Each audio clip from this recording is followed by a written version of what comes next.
Hello. Hi, Rebecca, it's Beatrice. Hi, Beatrice. It's Rebecca. How are you? I'm very well, thank you. How are you? I am well. It is very sunny. Yes. I've lined all my plants are really enjoying the sunshine and looking very glorious. And I'm just thinking, do I need another plant? I think maybe you do. You know how small my flat is, but I'm just going to keep getting more plants. Now I'm on a roll. Yeah, and I love that they all have names. Yeah, it's a very good process. We just commune with each other until they tell me their names. Oh, that's very good. Some of them take longer than others to tell me, but it happens. Yeah, that's very good. I do have Yeah. one plant now. Oh, you do? When did Yeah. you get this? Oh, there is this coffee shop that sometimes has plants as well you can just take away. Really? Yes. Wow, that's nice. But it's a very basic plant. I don't actually know what it's called. Don't insult your plant. Maybe I should say it's a complex thoughts and processes. Going. basic was the wrong word. It's quite a sort of modernist, simple, streamlined. Yeah, that's a kind of description. Yeah. Yes, we like that. Yeah, it's basically like just like wider bits of grass.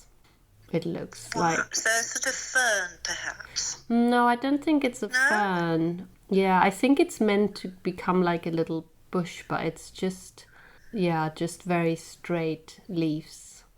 I'm not explaining it very well, but yeah. No, and it seems to like it here. It's been growing a bit. Yeah, but it hasn't told me its name yet, so I need to... Okay, it will. You listen to it, it will. Okay. Fantastic. Yeah. Well, I must also tell you, I mean, you know how much I love debobbling sweaters, don't you? I've really got back into it in a big way. What are you using? Well, I got this, I can't remember where I got it from, but I've got one that has like different caps that you put on according to the gauge of your knitwear. Yes. No. Yes. That's incredible. So, I know. So it's so much fun, and I even thought of a joke about my debobbling, which is that my sweaters and I are consciously debobbling. That's a very good joke. We're consciously debobbling. Yeah. And I've even started, like, on my sweatshirts, I'm just debobbling really? everything. Does it do them? Because I have some sweatshirt stuff. Yeah, it does. Ah. That sounds very interesting. I have a very old debobbler from Lakeland, which is not as sophisticated by the sounds of it as yours. Yeah, I'll have to look up for you what the brand is, because it is a good one. And yeah, it's just, I don't know, it's just so therapeutic. Yeah, and it's satisfying. And it's got this really great before and after thing. Yes, you really feel you've achieved something. Exactly. I did all my cashmere socks, and that was just so satisfying. Oh my God. I don't think I've ever done socks. That's a good idea, actually. It's just, Coda and Adrian are in severe danger of being debobbled. Oh, but yeah, I guess. I mean, not that they are bobbled, but I might just see what happens. What happens, yeah, just try it out. Because it's just so satisfying. It really is. That's true, it really is. Yeah.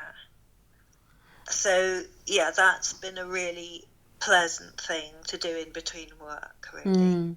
Oh, and I cut my hair. Yeah, I'm quite impressed.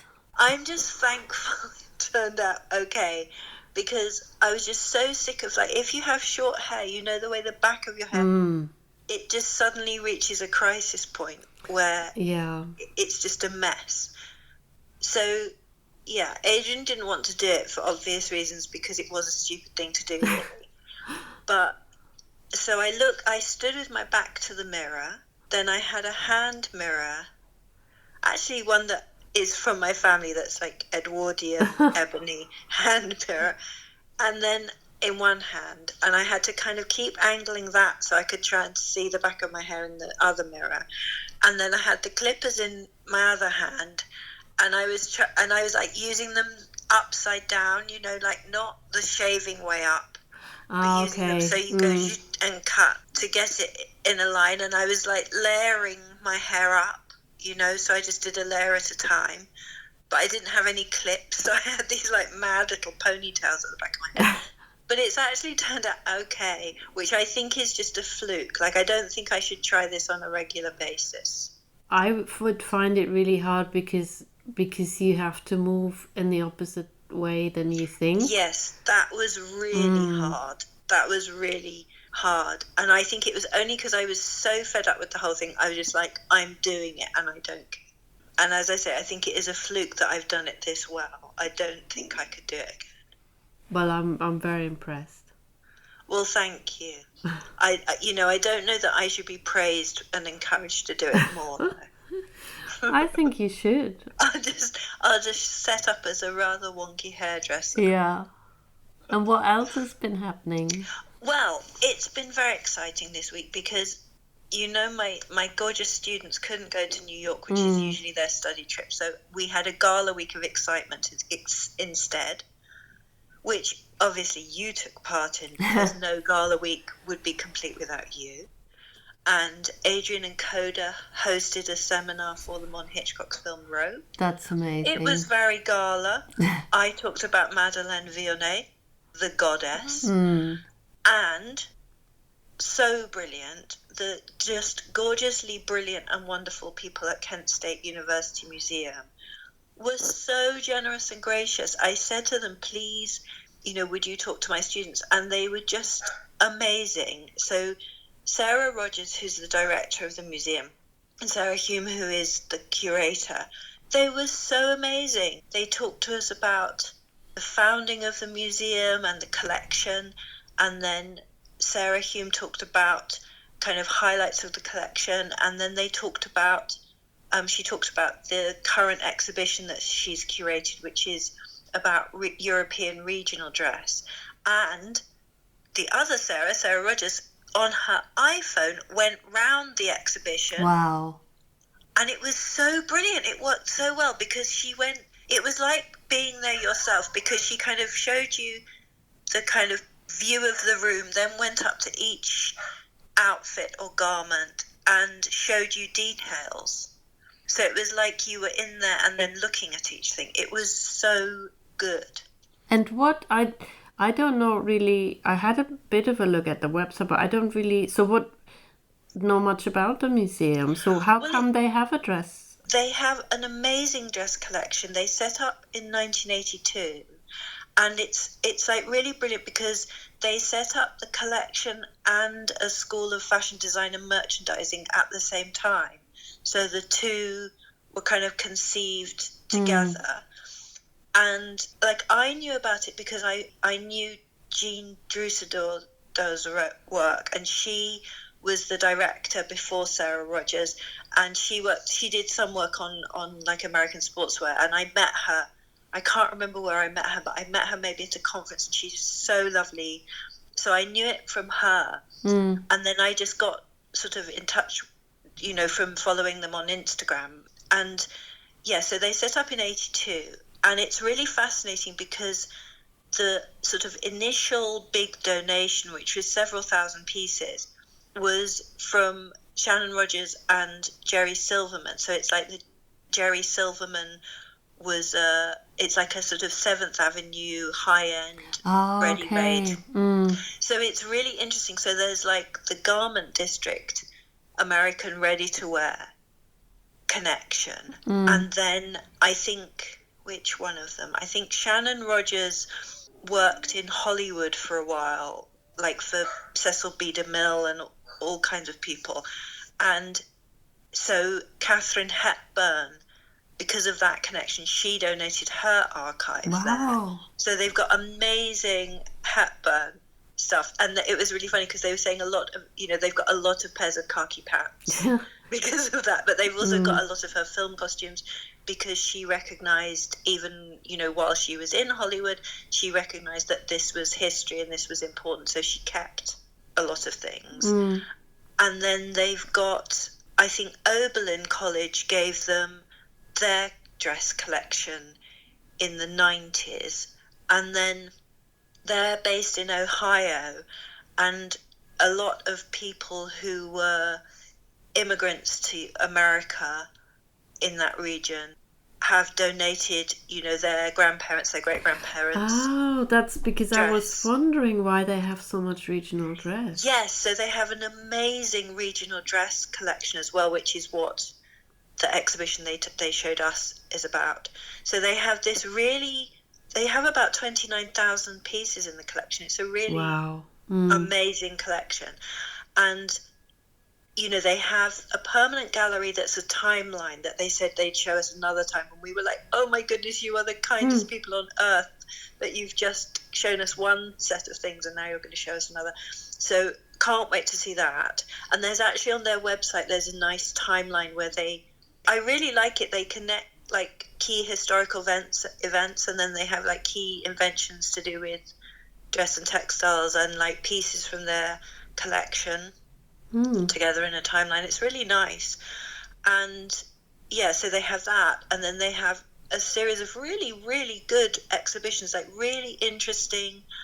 I love how kind of they're seeking to engage with their local community, but they're thinking about, current political, social, cultural issues and how they can reflect that in their collecting and in their exhibition. It's such a great institution, and just it's a really small team. I think Sarah said there were 6 people who make up the museum, but they're clearly, completely engaged, and their blog is really nice because they all write for it. So you just get a sense of such a lovely community of people, tiny community of people, but really connecting outwards, through dress. And then, sorry, I'm doing your whole monologue on this. No, but I don't know anything about it, so that's really good.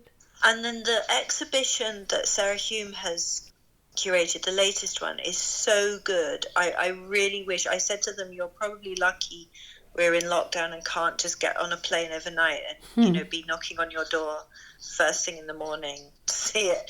Because it's so interesting. It's called Stitched. I can't think what the subtitle is. It's Stitched. It's regional European dress. And it's really fascinating because she's a real expert, the curator, on this, and is writing a book on Alsatian dress, which sounds super, I know, amazing. I mean, what an amazing area to focus on, that kind of German-French connection, amazing.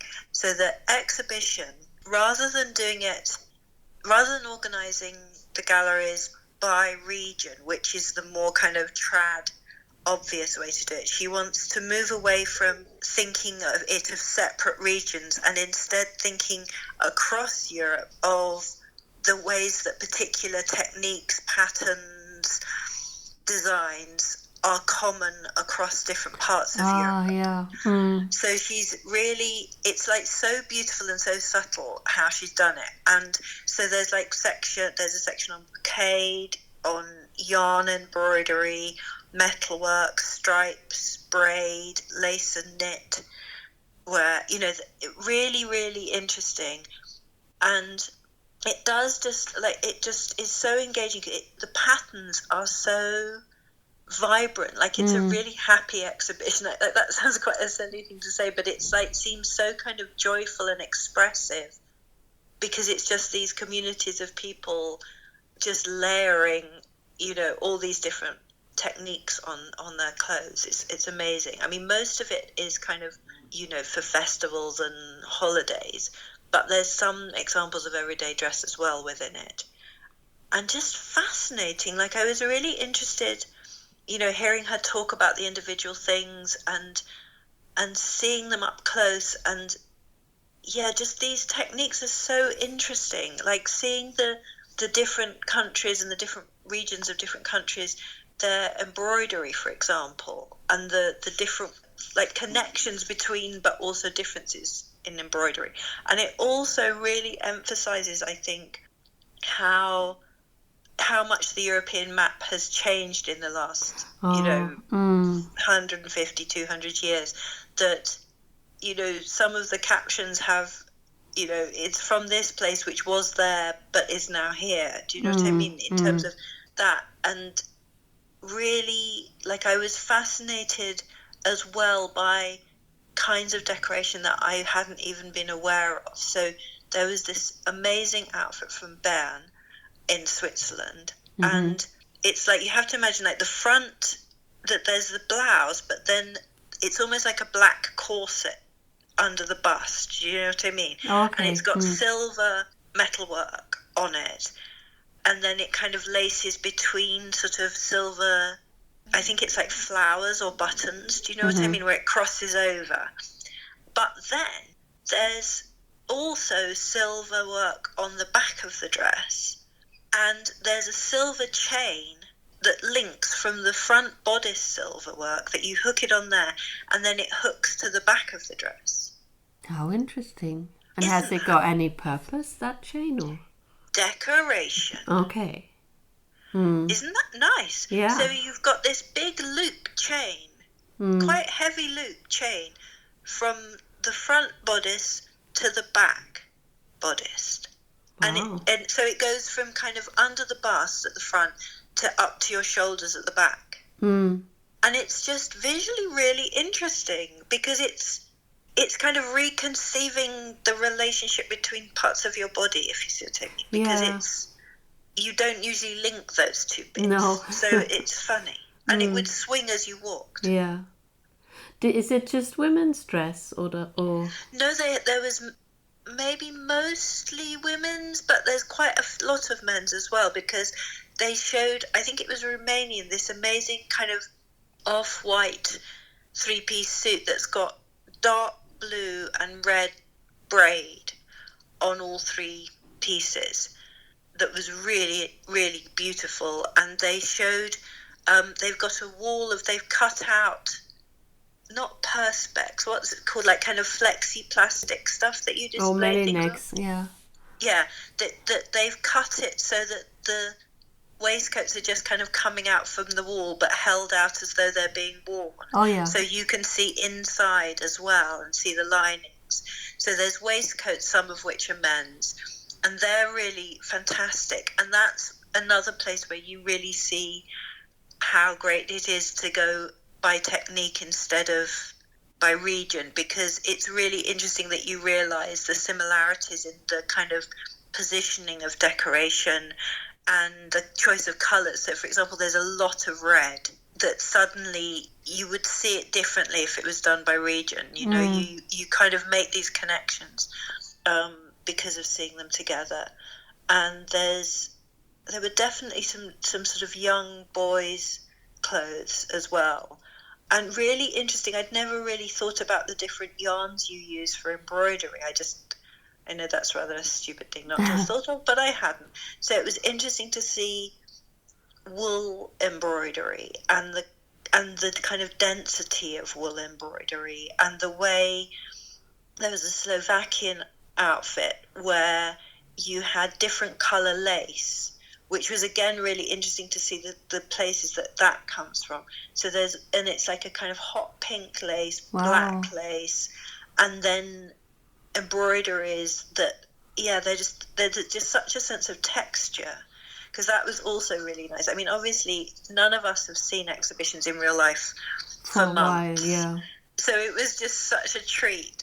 And then I think we were all going mad with how exciting it all looked to touch. I mean, I know you're not allowed to touch in museums anyway, but you got, because Sarah was holding her phone up, you really could see the textures brilliantly. And the things are on display in open, what do I mean? Like, they're not in cases, you know. Wow. So you can see them really close up. But yeah, that was something I found really fascinating, was the textures that, you know, everything from, I think it was a Danish, this beautiful velvet and ribbon bonnet that was sort of black with mauve and green flowers on, you know, flowers and leaves.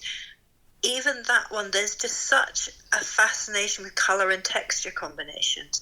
And it's that thing that, like, in fashion and in couture, everything would be stripped back, that you'd have this idea of taste, and you know, and it's just so much freer, because those aren't the considerations. The considerations are more to show the virtuosity of, and the kind of exuberance of the maker. And so it's just completely different criteria, I think, in terms of expression. And do they look at sort of influence on fashionable dress, or? Yes. Yeah. Oh, sorry, Coda's getting very excited because it's his breakfast. It's being made. Yes. The final section. Well, it's kind of in the centre of the second room. So in the second room, they look at key garments like the shirt. So they focus on blouses and shirts from all different types. From 19th century up, and then different periods. So that's really interesting that you have the silhouette and the shape, and then how it's been decorated. And then there's a section that's got 20th century and contemporary fashion designers, and that's amazing. They've got the most beautiful, I think it was 1920s French dress, but embroidered as though it's a regional. Oh, that was just so lovely, like a simple summer dress, but then it's got wide shearing at the waist with coloured embroidery, and then embroidery on the bodice that's really beautiful. And they've got an Yves Saint Laurent that they think is from the 1976 Ballet Russe collection.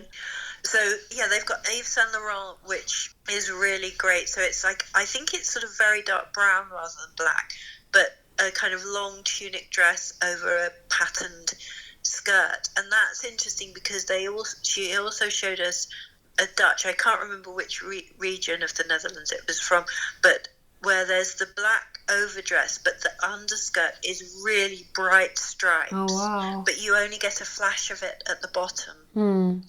So it was interesting to see that. And there's a lovely Oscar de la Renta, which is particularly fascinating, I think, because the Oscar de la Renta, it's completely different colours than anything else in the show. It's really kind of powdery, Edwardian pastel kind of colours, and very light fabrics. But then you can see the connection with the regional dress through the kind of blousiness of the top, and then it's got a brocade ribbon as a belt, which is very much, what you see in the other ensembles. And then it's got a peplum of lace, which is again something you see in the other ensembles. So it's really interesting how the elements of regional dress get translated into fashion, and kind of what has to happen to them for them to enter fashion. I think is fascinating. And I was also really interested when Sarah was talking about the one I told you about, the one from the Netherlands, that the white lace bonnets that have is it goffering, where they're kind of pleated, but it's sort of fat tubey, yeah, and then the wings, that's become like a symbol of the Netherlands. And we were talking about why do specific bits of regional dress kind of transcend the region and become a symbol of that country or that place. Yeah. And, we were wondering, is it to do with tourism, to do with, products using that in Germany, on their label? It was definitely to do with products, like Dutch cheese. There was always, the woman with a winged headdress on their packaging.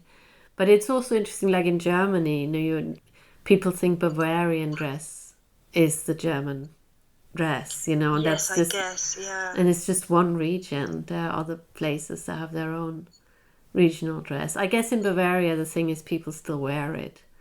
Well, I wanted to ask you, because she showed a lovely metalwork bonnet with little tiny metal sequins on from Bavaria.